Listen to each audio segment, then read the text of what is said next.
So, Lord Peter Mandelson has quit the House of Lords. He's facing a criminal investigation into claims that he passed on market-sensitive information to the paedophile financier Jeffrey Epstein. Well, just a moment ago, Donald Trump was asked about Peter Mandelson in the Oval Office by the press.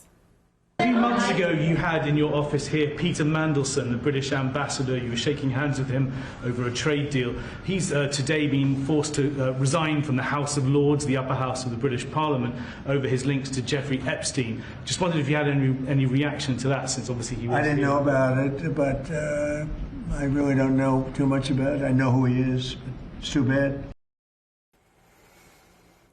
Too bad. Let's talk to Jason Milner, former senior advisor to President Trump, who a man who's very much got his fingers on the pulse of what's going on in this city. Jason, President Trump, they're saying, I didn't know about it. He wouldn't necessarily know the detail of Mandelson not being in the House of Lords anymore. It's one of those kind of small details of British politics. But how aware is President Trump of the scandal, do you think, surrounding the fact that we put this man as the ambassador to the UK in your city, and he's had to go under this massive cloud? Is the president aware of that? Well, obviously the president's aware of it now. It's gotten quite a bit of attention, both here in the U.S. as well as in the UK. But I have to say, you would think that at a certain point here, someone in the vetting process would have said, you know what, let's not put an ambassador in place who used to hang out with Jeffrey Epstein. I mean, this wasn't a brand new revelation. I mean, some of this was out there already before. So you have to think that somebody should have thought of this. But I think President Trump had an interesting point as well today, saying that with regard to the U.S., with all the big things that we have going on, is really Jeffrey Epstein going to be the biggest driver of what we should be focusing on? So, yes, I think it's the fact that some of these people should be called out, and you don't need an ambassador in place who used to hang out with a known pedophile. But should this be the #1 story in the United States? I don't think so.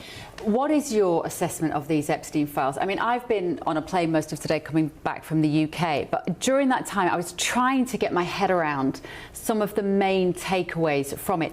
There is so much in there, Jason. I want to be able at the end of this process to say, those are the good guys, those are the bad guys. I don't think we're going to be able to do that, do you? No, because the thing that you have here, you have a number of people who are trying to rub up against someone who has a whole bunch of money, who has a whole bunch of access, and maybe they think that if they're nice to this person, then they too will have their own private island, their own money. So they're looking at purely through the lens of money. Then you also have Epstein, who's out there trying to brush up and hang out with the rich and the famous and the political figures. And so you have people who may have shaken his hand or may have been in a picture, no other connection besides that, but he's trying to ingratiate himself upon them. So there's a little bit of a back and forth, but also it makes people sit back and look at, why are you really trying to meet with people? Why are you really trying to spend time with them? Is it simply so you can just say that you're going to be rich and famous also? And really, I think Epstein, this is coming back to bite a lot of people.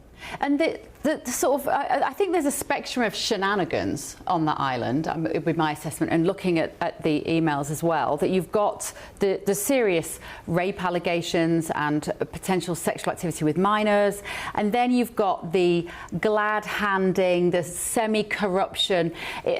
Looking at that end of it, is it a sort of dynamic that you think is quite common within political systems, and frankly the motivation to purely become richer?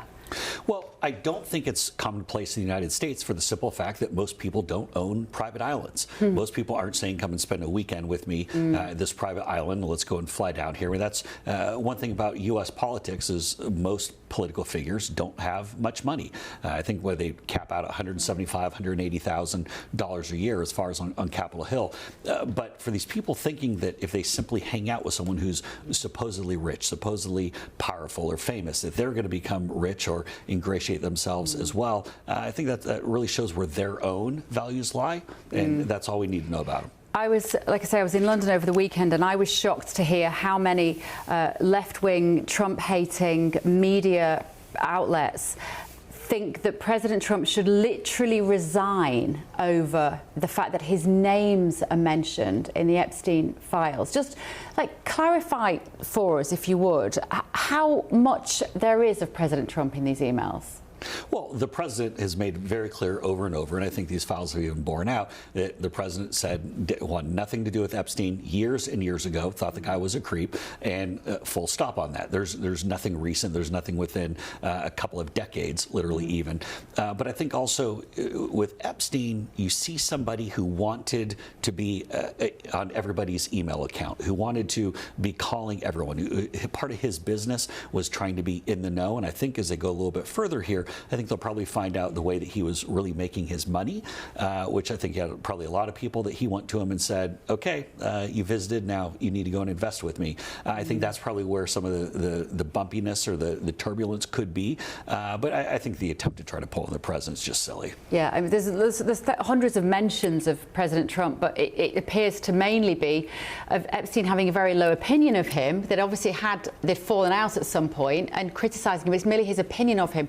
As far as I understand, there's no specific emails between the two of them that have come to light. Well, and President Trump doesn't use email. So so you're not going to have any emails or anything of the sort. And when the president says that he's done with you, he's usually done with you. Yeah. Can we talk about Chagos, Jason? Because we know that the president and the prime minister have had a conversation about this. What do you know at the moment about where we are with that deal? Well, as we've seen some of the news reports coming out in the last couple of hours, President Trump has said we have to keep Diego Garcia, we have to keep Chagos, a military base there. This was a base that was critically important for the strikes on Iran's nuclear capabilities. This is a very key important base, and the fact that even Starmer and the UK government was thinking about giving it away back to Mauritius, it's just ludicrous. I don't know what they could have been thinking. What did they hope to gain from this? This is a vital piece of territory that we need, both for launches and refueling and other things of the sort. So good for President Trump for putting his foot down and saying we have to hang on to this. But would he go so far as to veto the whole arrangement, do you think? Well, President Trump has said, and it looks like the news reports say that Prime Minister Starmer has agreed with them that they will keep it open. Now, what will the long-term 10, 20, 30 years down the road? I can't necessarily speak to that, but it will remain a U.S.-operated base, someplace where we're going to be, and that this key asset for us in that part of the world. We're living in a time of what feels like pretty significant social change, and it makes us question things that we've even taken for granted for decades. And one of those at the moment that people are wondering about is actually money. Is the money in your bank account safe? Should you be investing elsewhere? Are we looking at a potential global crash? What will it mean for your savings? Is there a way that you could be using your money that might be outside of government control even? Well, TallyMoney is potentially one solution. So I'm delighted to say that I'm joined today by the CEO and founder of TallyMoney, Cameron Parry. What is TallyMoney? Well, at TallyMoney, you basically get gold you can spend. So we give people an individual account in their name, everyday account. They get a sort code, an account number. They use that account just like they would pounds from their bank, but it's milligrams of gold that we brand as Tally. Okay. Why would you do that, though? What is the benefit to the customer instead of just having a normal pound sterling account? Gold's performance against the pound is above 11% per annum over the last 25 years on average. But we still need money in our daily lives, and we have savings. We know that it's good common sense and prudent to save up for things, not just live in credit. You know, whether it's a holiday or a rainy day, your retirement planning, you need to have money in your life, basically, that you can rely on, that's dependable, that nobody meddles with, that nobody can weaponize against you, which is another element of government control when it's the government currency, which we could talk about another time. And it should be pretty simple and straightforward. And that's what we deliver at Tally. And really, we just want people to feel safe and happy with their money. There was a time when the bigger your bank balance, the more confident you felt. Now it's like, I need to do something with it. I can't leave it there. In Tally, you can. Okay, brilliant. Cameron Parry from TallyMoney, thank you so much. Thank you, Bev.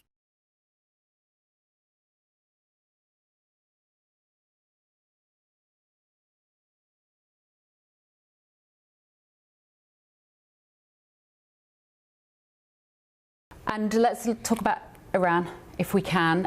What do you know about the latest situation there? It has felt for a couple of weeks now like the tension has been ratcheting up, and then the president seems to want to always go for diplomacy.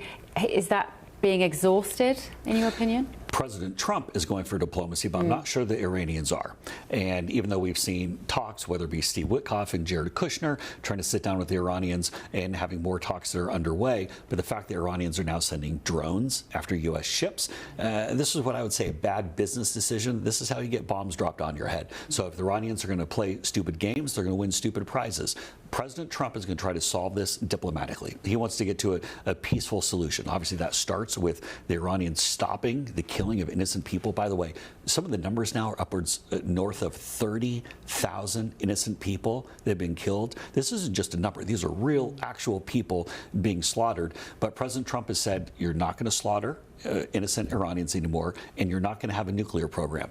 Now, the Iranian economy is collapsing as we put these economic sanctions on with Secretary Bassett and others. And so I think the regime is really, it's coming to a critical moment here where they're going to have to decide which way do they want to go. And how high would you say this is on his priority list, the situation in Iran? Well, the president's able to juggle a number of things at once. Obviously, there are massive concerns here in the United States, but also this is a hot spot, and this is a place in the world where we know that the Middle East can become a powder keg. That things can go from 0 to 60 real quick, and the president's going to want to try to hold off from anything. But if he gets to the point where the only way this can be solved is through some sort of military force or kinetic action, then he will. Let me talk about this Grammys situation. Billie Eilish, we sent Ben Leo there. He's been knocking on the door. We're going to show you what happened in just a moment. But how frustrating is it for the administration when you have household famous names like Billie Eilish standing up on stage? And if for anybody that didn't see it, she said there are no such things, there's no such thing as an illegal alien if all land is stolen. I mean, it's wonderfully kind of utopian ideal, isn't it, where she lives behind a massive gated mansion. But do you feel that that message about what ICE is doing around the country is frustratingly muddied by people like that? Well, let's go and go into this. So with Billie Eilish, one thing to keep in mind with American politics, never underestimate the ability of the political left or idiots in pop culture to galvanize people in the center and on the right by saying something stupid, that whether it's against President Trump or just an idiotic comment. So for Billie Eilish to go and make that one, of course, she's living in some mansion in Los Angeles, and hopefully Ben gets some good material while he's out there. This is going to fire everyone up and say, what an idiot Billie Eilish is. Why do you say such stupid things? So this makes people realize that Hollywood and the music and acting industry still woefully out of touch with the rest of America and the rest of the world, quite frankly. So I think that makes them look pretty terrible. But as far as ICE, I think you got to unpack a couple of these things here as well. Efforts to secure the border, wildly popular. Efforts to deport criminal illegals, wildly popular.